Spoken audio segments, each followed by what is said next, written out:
Imagine walking into a restaurant and seeing two waitresses working on the same floor. One looks like she walked straight out of a magazine.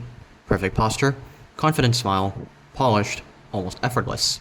The other looks tired, maybe a little stressed, moving quickly but not quite as gracefully. At the end of the night, you would expect one obvious outcome. The glamorous waitress should be walking out with a stack of tips, while the other gets whatever's left. But that's not what happens. In many real situations, the opposite is true. The more conventionally attractive waitress can actually earn less in tips. And that sounds wrong. Almost offensive to common sense. Until you realize something uncomfortable about how people actually make decisions. Because tipping isn't just about service. It's about psychology, perception, and a quiet game we play in our heads without realizing it. Think about what you expect tipping to be. In theory, it's simple. Someone provides good service, you reward them. Better service, bigger tip. It feels like a clean, logical transaction, almost like a performance-based tip. But human behavior rarely follows clean logic. Instead, it drifts into something much messier. Because when people tip, they're not just evaluating service, they're also evaluating needs.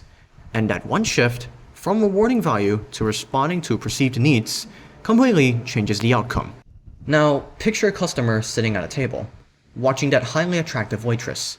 She looks confident, put together, maybe even successful beyond this job. Without saying a word, she signals something powerful. I'm doing fine. The customer might not consciously think about this, but the impression sticks. So when the bill comes, something subtle happens. The tip isn't just calculated based on service anymore. It's filtered through a quiet assumption.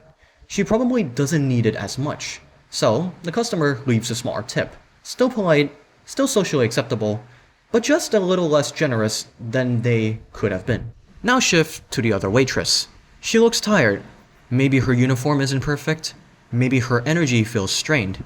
Suddenly, a different story forms in the customer's mind. She looks like she needs this, and that perception activates something deeper than logic. It activates empathy. The tip becomes less about evaluating service and more about helping a person. The same customer, with the same bill, might leave significantly more money, not because the service was objectively better, but because the emotional signal was stronger. This is where the paradox begins to make sense. People like to believe they act rationally, but in situations like tipping, they behave more like emotional decision makers running a kind of eternal charity algorithm. They don't just reward performance, they reduce discomfort. And one of the strongest discomforts humans try to avoid is the feeling of ignoring someone who might need help. What makes this even more interesting is the attractiveness itself acts as a signal. Not just a visual one, but a social one. We tend to associate attractiveness with success, confidence, and opportunity. It's not always true, but it's a powerful shortcut the brain uses. So when someone appears highly attractive, people unconsciously assign them a higher baseline of well-being.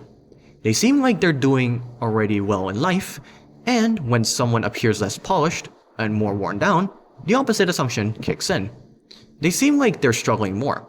So, even if both waitresses are in exactly the same financial situation, customers respond as if they're not. This is called the attribution bias. It's the tendency to assign causes to people's situations based on visible traits rather than actual information. In this case, attractiveness becomes a proxy for success, and once that assumption is made, it changes behavior.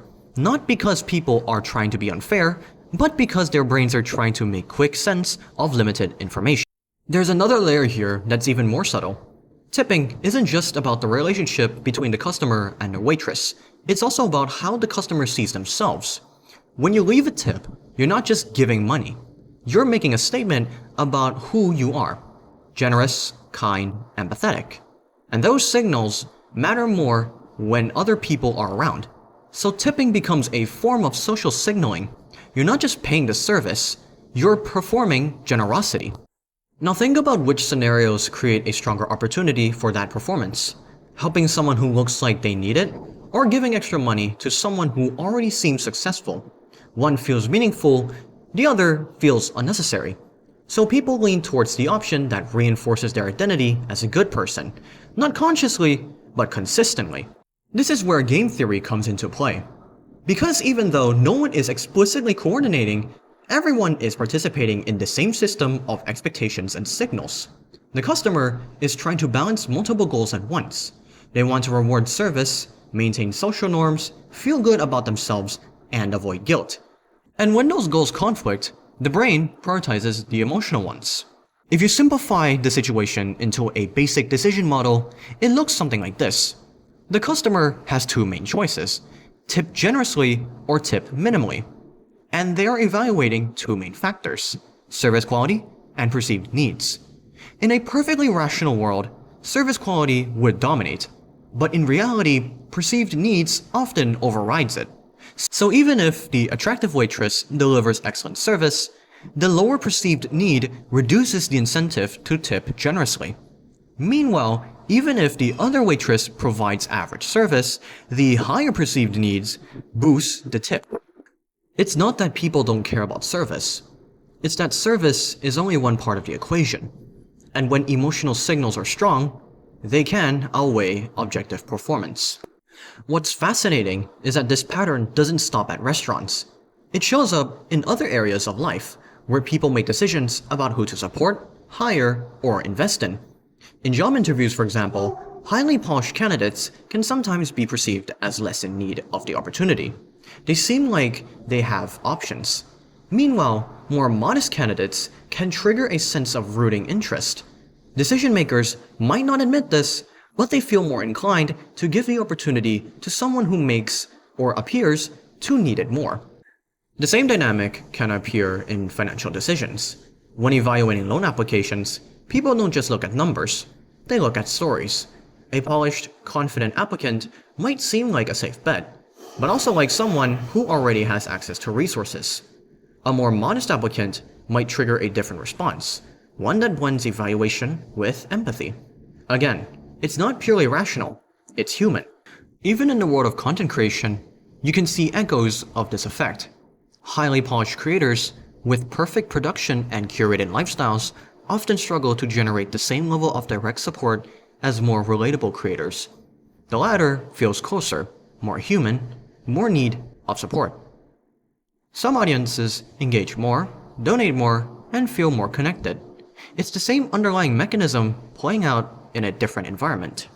But here's where the twist becomes uncomfortable. If tipping and similar decisions are driven by perceived needs rather than actual performance, then the system can produce outcomes that feel unfair. Someone can work harder, perform better, and still receive less simply because they don't trigger the right emotional response. And someone else can receive more despite delivering less, because they do. This tension shows up clearly in the human mind. On one side, there's logic. Reward good service, be fair, be consistent. On the other side, there's emotion. Help those who need it, reduce guilt, feel like a good person. And when those two sides conflict, emotion often wins, especially in fast, everyday decisions like tipping. So when you go back to that original scene, the two waitresses, the unexpected outcome, it stops being a mystery. It becomes a predictable result of how people process information. The attractive waitress isn't being punished for her appearance. She's being filtered through a set of assumptions that change how people interpret her situation. And those assumptions shift behavior in a subtle but consistent ways. The deeper insight here is not just about tipping. It's about how often people confuse value with need. In many systems, we like to believe that rewards are tied to performance, but in reality, they often tie to perception. And perception is shaped by signals that have nothing to do with actual contribution. This doesn't mean people are irrational in a chaotic sense. Their behavior follows patterns. It just follows emotional logic instead of strict economic logic. And once you understand that, the paradox stops being surprising.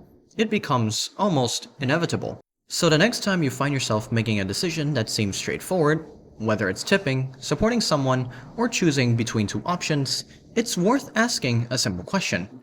Are you rewarding value, or are you responding to perceived needs? Because those are not the same thing. And the difference between them quietly shape outcomes in ways most people never notice. In the end, tipping isn't really a transaction. It's closer to a vote. Not a vote for who did the best job, but a vote for the story that feels most compelling. And in that system, the person who looks like they need help often wins, even if they didn't deliver the most value. That's the paradox. And once you see it, you start to notice it everywhere.